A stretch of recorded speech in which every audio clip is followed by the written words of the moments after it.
دوستان، اونس جهانی امروز تو معادن مقاومتی حساسی قرار گرفته. نفت رو لبه نوسان. دلار آزادم که هنوز نقش فرمانده رو داره و طلای 18 یار هم دقیقا وسط جنگه. اما نکته مهم اینه که امروز چند تا خبر مهم فارکس فکتوری رو داریم که میتونه مسیر طلا و دلار رو رقم بزنه که با هم دیگه هم یادش میگیریم هم تاثیرش رو بازار بررسی میکنیم. اگه تریدر طلا، دلار یا نفت هستیم، ویدیو دقیقا برای تو، از دستش نده.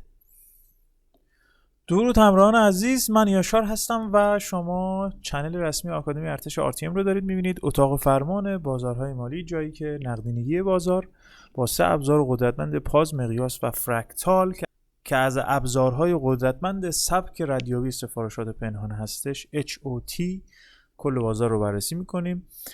اگه تازه چنل ما رو دیدی خوش اومدی، یه مدت تحلیلای ما رو ببین. اگه خوشت اومد با ما همراه باش، ما هر روز تحلیل کل بازار رو خواهیم داشت. اما خب امروز بریم سراغ اونس طلا 18 یار، دلار و خبرهای فارکس فکتوری که امروز میخوایم هم آموزشش بدیم، هم بررسی بکنیم و هم ببینیم که چه اتفاقی میفته. دیروز خب ما یه سیگنال بسیار جذاب تو طلا دادیم و ریوارد 8 رو دریافت کردیم. هم در مورد اون صحبت میکنیم و ادامه ماجرا و ببینیم که اصلا امروز به چه صورت میتونیم ادامه ماجرا رو داشته باشیم. خب بریم سراغ طلا. تایم فریم بالا رو ابتدا ببینیم سناریوهایی که مد نظرمون هست به چه صورت هست. تو تایم فریم بالا این سناریوهایی هست که ما مد نظرمون هست برای تایم فریم بالا. این مسیر در واقع سناریوی اولی بود که انتظار داشتیم این باکس یک هولد قیمتی رو برای ما داشته باشه به معنای 3800 که سل خیلی جذابی هم به ما داد. چندین معامله خیلی جذاب اینجا تو اتاق ترید با بچه‌ها گرفتیم. و سناریوی دوم آهن است که در معنای 4500 قرار گرفته. خیلی وقت هم برای شما قرار دادم و انتظار میره که قیمت خودش رو بتونه به این محدوده برسونه، حتی قبل اینکه بتونه تارگت اینو بده، یعنی بره اینجا بعد بیاد این تارگت رو برداره. این احتمال هست که اینا رو با اینگالفای تایم فریم پایین میتونیم مورد بررسی قرار بدیم. اما باز بریم تایم فریم پایینتر، اون در واقع تایم فریم های پایین ببینیم چه خبره. خب این تایم فریم پایین ماست. این سقف اینگالفه به همون تارگت معادل 4500 که ما آهن رو گذاشتیم. این کف هم اینگالفه. گفتم هر دو طرف ما اینگالفه رو داریم. بهتون گفتم اگر بخوام سل بگیرم، گفتم یه سل استاپ اینجا گذاشتم، یعنی زیر این باکس آبی.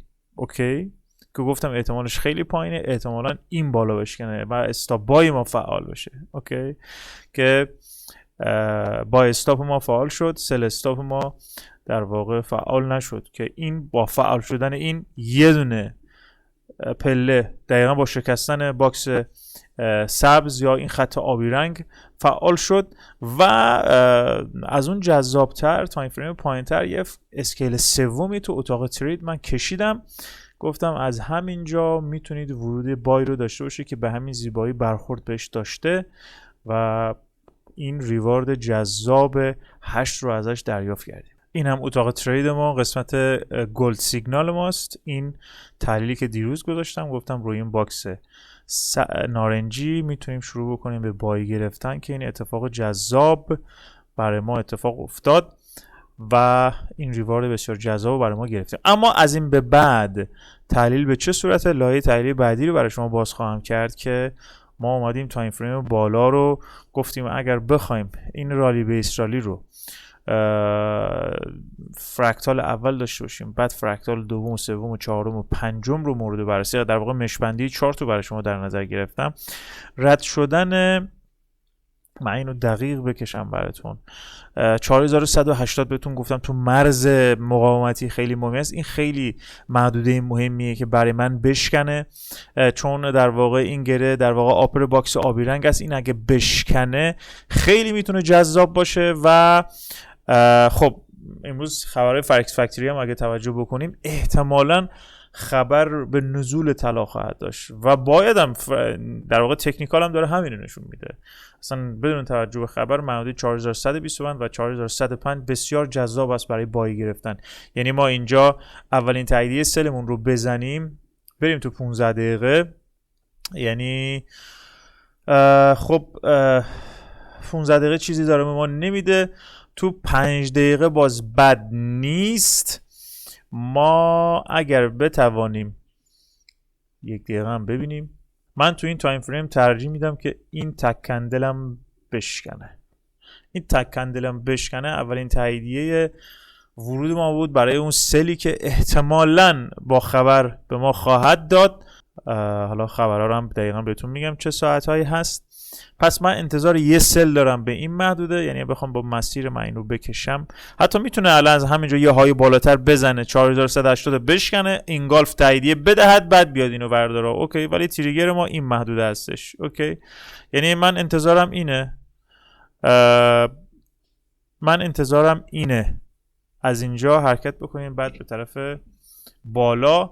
اگر کف محدوده عدد دقیق بگم بهتون 4122 بشکنه، ما تو این محدوده، یعنی سناریوی دوم، 2 تا محدوده داریم برای بایی گرفتن دیگه. یکم اینجا بخوایم بایی بگیریم.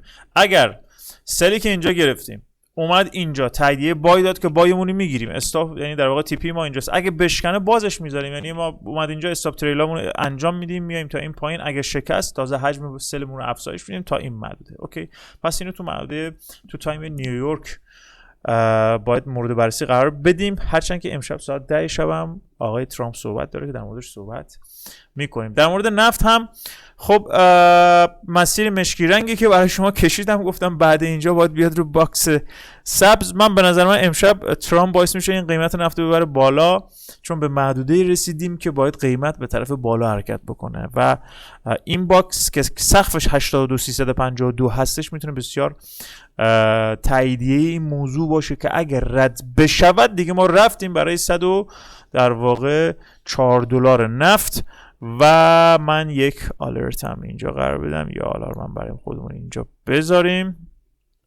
عدد مهمیه چون باعث باز شدن داستان میشه به طرف اینجا، چون این سقف اینگالف میخواد بره اینگالف اینو بده و مسیر رالی ما میتونه اتفاق بیفته. اما اگر قیمت نتونه بالای محدوده 82352 قرار بگیره و 72705 رو بشکنه، یعنی سخنرانی ترامپ امشب جوری باشه که این محدوده بشکنه، احتمالاً بهتون تو ویدیو قبلی هم گفتم این آن رو باید یه کارش تمومه، کارش انجام داده. قیمت اینجا بود، ما این مگنت رو برای شما گذاشتیم، به زیبایی هرچی تمامتر محدوده قرار گرفته، ولی هنوز اینگالف خارجی انجام نداده که بتونیم تاییدیه 100% 104 رو بگیریم. ولی اینگالف داخلی میتونه وجود داشته باشه چون باکس فرکتال پایینتر ما شکسته. همه چیز با تاییدیه گیری. حالا ما نمیخوایم سوگیری بکنیم، بایاس داشته باشیم، بیایم چیکار بکنیم؟ بیایم تاییدیه‌مون رو انجام بدیم. 82425 بزنه، احتمال اینکه قیمت اینگالف درونی ما معتبر باشه بسیار بسیار زیاده. در مورد طلا 18 عیار، با توجه به اینکه طلا احتمالاً بعد یه نزول کوچیک حرکت سعودی رو داشته باشه، این باکس نارنجی رنگ ما تعیین کننده خواهد بود. من بهتون گفتم قبل اینکه بریزه احتمالاً یه حرکت به طرف بالا اینجا داشته باشیم، یعنی چشمامون باید همش به این عدد 18784 باشه.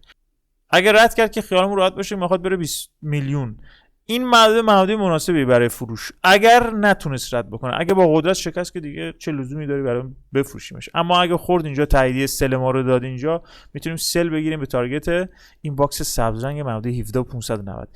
محدوده اگه بخواید از من من اعلام بکنم برای خرید 17500 جذاب ترینه برای خرید طلا. فروش طلا اگه داری نگرش دار، 20 میلیون تومان ارزش فروش، یعنی ارزش فروش رو داره، با توجه به اینکه این کف اینگالفه حتی ممکنه قبل اینکه 20 رو ببینه بیاد اینو ببینه، معنی 17500 ببینه. 17500 جذابه برای خرید. 17500 و 17100 میتونه جذاب باشه. برای دلار هم خب بهتون گفتم این کف اینگالفه دیگه، اینم نتیجهش. و جهت مارکت رو با دایره‌های قرمز میتونیم برای شما مشخص بکنیم. همچنان اینگالفه میتونه ارزم به حضور شما تا 187 هم بیاد پایین. احتمال اینکه 187 بیاد پایین زیاده. یک گره من اینجا مشخص بکنم، اگر بتوند بالا سرش قرار بگیره دیگه اون 187 هم احتمالا میتونه کنسل بشه. یه باکس اینجا براتون بکشم. این باکس مهمیه. اوکی، اگر 192 105 اگر شکست دیگه احتمالا ما میخوایم بریم برای بالای 196. یعنی خبرهای بد ترامپ امشب احتمالش هست دیگه. اوکی، ولی این کف اینگالفه، احتمال اینکه اینو رد نکنه خیلی زیاده. این کف اینگالفه. این کف دومی هم بهتون گفتم هر سه این کفا نامعتبرن، به جای درستی نرفتن و رو هوا هستن و احتمالی که قیمت زیرشون رو بزنه بسیار زیاده. هنوز اینگالف معادله 188 رو داریم. همچنان خرید معادله مناسب برای دلار معادله 179 180 و 170 الی 172.34 هستش. اما بریم سراغ اخبار فارکس فکتوری ببینیم که امروز چه اخباری داریم. خب اولین خبری که بیشترین تأثیری میتونه داشته باشه خبر در واقع تغییرات اشتغال بخش خصوصی آمریکاست، یعنی نان فارم ایمپلویمنت چینج هستش. اوکی، خب این شاخص نشون میده که تو ماه گذشته بخش خصوصی آمریکا چقدر شغل جدید ایجاد کرده یا حتی از دست داده. حالا چطوری اینو تحلیلش کنیم؟ اگر عدد واقعی، یعنی عددی که اینجا قرار میگیره، بیشتر از پیش بینی باشه، پیش بینی چیه؟ 68 یعنی پیش بینی اینه که نسبت به ماه گذشته کاهش پیدا بکنه. خب اگر عدد واقعی بیشتر از پیش بینی باشه، اوکی، یعنی بیشتر از این عدد 68 قرار بگیره، بازار کار قوی تر از انتظار بوده. اقتصاد آمریکا هنوز داغه، احتمال کاهش سریع نرخ بهره کمتر میشه، پس معمولا دلار تقویت میشه. از اون ور طلا هم تحت فشار قرار میگیره. پس اگر اعداد واقعی در واقع کمتر از پیش بینی باشه، خب پس از اون ور برعکس دیگه، بازار کار ضعیف، احتمال سیاست نرم فدرال رزرو وجود داره، دلار ضعیف میشه، از اون ور طلا رشد میکنه. اما کلا انتظار اینه که نسبت به ماه قبل کمتر وجود داشته باشه، یعنی عدد کمتری داریم، پس احتمالاً بازار کار قوی تر از ماه گذشته است، پس میتونه فشار بذاره روی طلا و ما همین اصلاحی که اینجا مد نظرمون هست اتفاق بیفته تو محدوده بین 4100 تا 4128 احتمالش وجود داره که با تحلیل تکنیکال ما هم همسو هستش. خبر بعدی که میتونه تاثیر، من فقط نارنجی ها و قرمز ها رو دیگه همه شما قرار نیست بررسی بکنیم، اونایی که حالا تاثیر دارن دیگه. اولین خبرش ساعت 2:15 است. اوکی، خبر بعدی ساعت 4. اوکی، شاخص مدیران خرید مؤسسه ISM هستش دیگه. اینی که از مهمترین شاخص‌های سلامت اقتصاد آمریکا میتونه باشه، چون بخش خدمات سهم بزرگی همیشه از اقتصاد آمریکا رو در واقع در بر گرفته. اگر بخوایم تحلیلی رو برای ISM سرویس PMI داشته باشیم، اگر عددی که عدد واقعی ماست تا ساعت 4 اینجا قرار میگیره عددی بالاتر از پیش بینی باشه، پیش بینی میگه که عدد نسبت به ماه قبل حدود نیم واحد بیشتر خواهد شد، کلا پیش بینی بیشتره. اما عددی که اینجا قرار بگیره بالاتر از این پیش بینی باشه، اقتصاد هنوز قویه، احتمال ادامه سیاست انقباضی وجود داره، دلار میره بالا، طلا دوباره تحت فشار قرار میگیره. بس این شاخص هم نسبت به در واقع ماه قبل مثل هم در واقع نان فارم ایمپلویمنت داره میگه که احتمالی که طلا تحت فشار قرار بگیره حالا به صورت موقت هست دیگه. اوکی، از اون ور اگر عدد پایینتر از پیش بینی باشه، دقیقاً برعکس، نشانه کند شدن اقتصاد، دلار تحت فشار قرار میگیره، طلا حمایت میشه، نفت هم ممکنه به خاطر ترس از اقتصاد در واقع ضعیف بشه دیگه. اوکی، پس این از داستان ISM سرویس PMI. اما شاخص بعدی ما چند تا سخنرانی از فدرال رزرو اینجاها داریم که خیلی نمیتونه تاثیر بذاره. تاثیر نه اینکه تاثیر نداشته باشه، اما تاثیر اصلی صحبت پرزیدنت ترامپ هستش که ساعت 10:30 شب اتفاق میفته. خب این یه شاخص اقتصادی نیست، اما میتونه اثر سیاسی بازار خیلی زیادی داشته باشه. اگر صحبتش بحث تعرفه و چین و دلار و فدرال رزرو و نفت و از سیاست‌های خارجی و بودجه و رشد اقتصادی دیگه، معمولا صحبتاش اینجوریه. اگه حرفاش بوی ریسک سیاسی ایجاد کنه، خب طلا میتونه رشد کنه، چون ریسک سیاسی از اون ور باعث رشد طلا میشه. اگر از اقتصاد قوی و یا سیاست‌های رشد محور صحبت بکنه، دلار دوباره قدرت میگیره، از اون ور طلا ممکنه تحت تاثیر قرار بگیره. اگه درباره نفت و اوپک و تحریم و تنش ژئوپلیتیکی که با ایران داره صحبت بکنه، نفت میتونه تند واکنش بده، از همون محدوده‌ای که به شما اعلام کردم حرکت بکنه که این حالت احتمالش خیلی زیاده.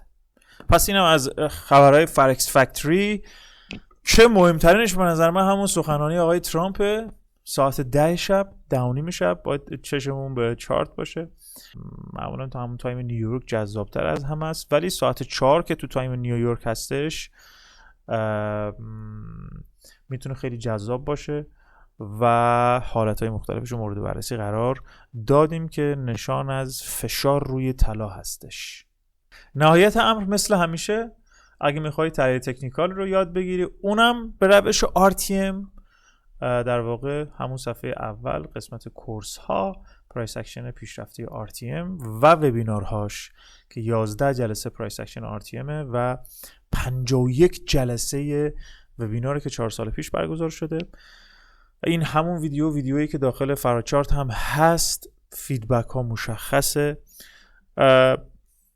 تعریف نکنیم بهتره دیگه. خودتون ویدیو رو ببینید، مقایسه کنید با روش‌های RTM، تدریس هایی که توسط اساتید مختلف انجام شده، خودتون متوجه میشید که چقدر تفاوت وجود داره. اما اگه میخوای یه مقدار قدرتمندتر، پیشرفته‌تر، مکتوبتر مطالب رو داشته باشی و سطوح بالاتر پیشرفته رو داشته باشی، 7 جلد کتاب معجزه RTM میتونه راهگشای این مسیرت باشه. خب در کنار این کتاب ها ما هر هفته چهارشنبه مثل همین امشب پرسش و پاسخ رو خواهیم داشت به صورت منتورینگ بر اساس دیتای کتاب. حالا هر کسی میاد رفع اشکال میکنه. در کنار اون امتیاز کارگاه عملی که همون لایف ترید های اتاق ترید ما هستش که آنچه که یاد میگیرید در کتاب ها عملیش رو تو لایو بازار بررسی میکنیم که سیگنالاش هم دارید میبینید که هر روز داریم در واقع نتایجش رو قرار میدیم. در کنار همه اینا میتونی به صورت رایگان با در واقع کمال میل و افتخار میتونید مشاوره رایگان با خود شخص بنده داشته باشید که با پشتیبانی همان کنید، ساعت مشاوره بگیرید. این مسیر رو براتون توضیح خواهم داد، تعیین صد میشید که به چه صورت این مسیر رو ادامه بدید. در آخر یادتون باشه ما بازار رو پیش بینی نمی کنیم، سناریوهایی رو در واقع میچینیم، اون سناریویی که بیشترین احتمال داره میایم روش ریسک میکنیم. پس تا تحلیل فردا چراغ سبز سود تو جیبت روشن.